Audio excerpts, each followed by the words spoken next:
This is the final video for this series on constructing a really good quality SRP. So the final thing is, now you've done your research, you've got your data, you've analysed it, and you've found some wonderful results that you've analysed. Now you have to put it together, so as an audience member, including your people around you, the classmates that you're going to share as well, you have to put it on a poster. So here's what you have on your screen right at the moment is an example of just a very generic version of a poster. Again, this is the kind of baseline CD grade level of what's, the basic requirements of a poster in science.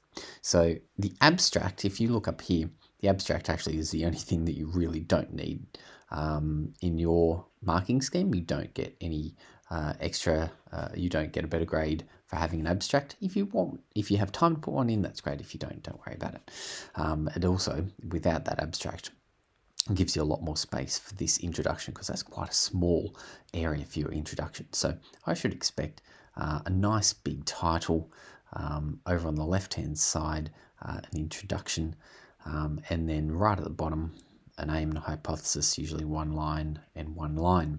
Then you have your independent, dependent, and controlled variables here, and also what's missing that should either be down here or up here is your risk assessment. So don't forget that. We should really have an area and a space for a risk assessment. Next, underneath that, we have a materials list or area just for the materials if you want, but in this one example here you have materials and a methods area and space for both. And on the right hand side, one of the most important sections of this entire poster, where I personally will be looking first, is your charts and tables, your graphs. Now it does say to put pictures here. I don't mind, actually. I would love to see pictures where they fit. So if there's a bit of space down here or in between your introduction and your aim, and there's an appropriate photo or picture that correlates to what you're saying, then add it there. Or if there's some space up here somewhere, then add those pictures there, just to keep the audience invested. But obviously your graph is probably one of the biggest areas and spaces. So a graph can be at least that big, A3 size, if it's a really good detailed graph, and if you only have one, for example.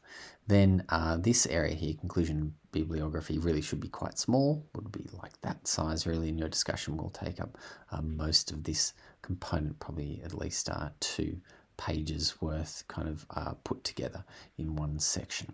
So let's have a look at some more examples of what we find. So if we look down on this next one, here's an example from a few years ago.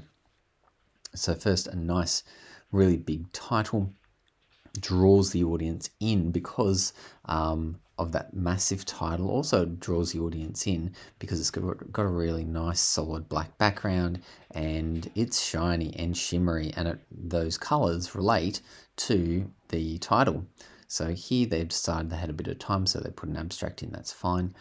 The introduction is down here, and then they didn't have a lot of space for your aim and hypotheses, which is down there, and the risk assessment and variables are over the other side. So that's a little bit of a difficult one here. I probably would have not put that abstract in and taken the hypothesis and the variables possibly and put them both down there. So you've got to be careful with your setup. Here's your materials and your method going from here to here. I probably would have combined both of those 3 sections actually all into one. But here this student has some really nice photos to go along with it that directly relate to what they're talking about. But as well, it's very difficult for this one because their results are quite minimal, which is here and here and here. So just be very careful on that. So the results section on this part is probably not the best. And plus it doesn't have a graph, so that's a concern. Here, nice area for their discussion, and a very big conclusion. That's way too big. All right, so let's go on to the next one. So here we have, if we go in a little bit, sorry, we've got a nice large heading that goes all the way across, which is fantastic.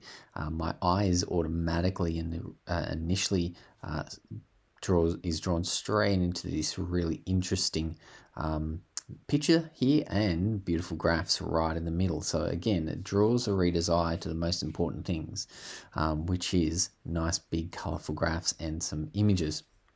And then it interests me, so I'm going to go and have a read. And they actually made their fonts quite small, so they could fit the actual main kind of interesting question, the overarching theme and question in with an abstract as well. And then here comes their introduction and their aims and hypotheses and their variables.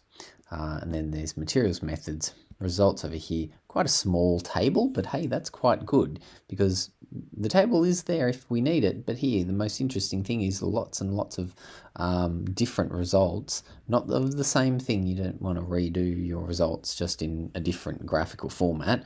They are actually quite meaningful, these 3 different graphs for 3 different sets or statistical analysis that they did, this person. And then they used all this equipment and they made some things up. And so this is their setup, which looks quite impressive as well. I can see that there's some Harvard or APA type referencing down here, which is an acknowledgements, which is what's necessary. Quite a large conclusion, so that's a bit of a concern being so big. And then they've put their discussion, if you look over here, they've put their discussion into sections and put a kind of subheadings in between. So that's also quite interesting too. And then the last one that we're going to have a look at is, if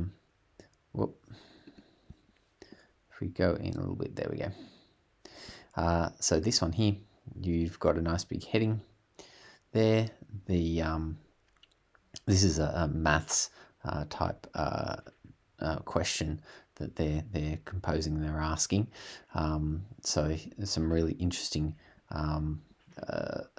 creativity, which directly relates, if you kind of flow down there, you'll see that that's actually Penrose tiling. If you ask a mathematician or an artist, that's just a certain way of mathematically attributing some data, some information to this sort of art. So all this stuff here is actually really meaningful as the whole thought of why I indicated that. So there's nothing here or here that is just for fun. It's actually really quite relevant. So here we go. Let's go in a little bit. My eye is definitely drawn to this middle section here with lots of results there. And then down here, you can see the resultant kind of a tabulated version of it. Over here, it's really interesting how they've done the introduction. So they've inserted within that a number of different images alongside the information. And I actually quite like that as a reader and as an audience, because I can see, I get a visual of exactly what they're saying in this paragraph, and then here they must be talking about this guy, and then here they're talking about that information there. So it really gives a good view of what they're going on about. And then the aim and hypotheses. Interesting that they've done a different font size for that. I probably wouldn't recommend different font sizes if you can help it. And then again, materials and methods, and then your results. And then over here, a good reference list using Harvard or APA referencing. Quite a solid conclusion. Now, this discussion is relatively short, but satisfactory. So that's another really good, interesting idea. So if we go back right now to our generic version, again, as you can see in the 3 that I've shown you, this is quite general. So use this as a baseline, but again, if you look up any version of a scientific poster online, you'll see multiple options, but that is a foundation. All right, I hope that's helpful.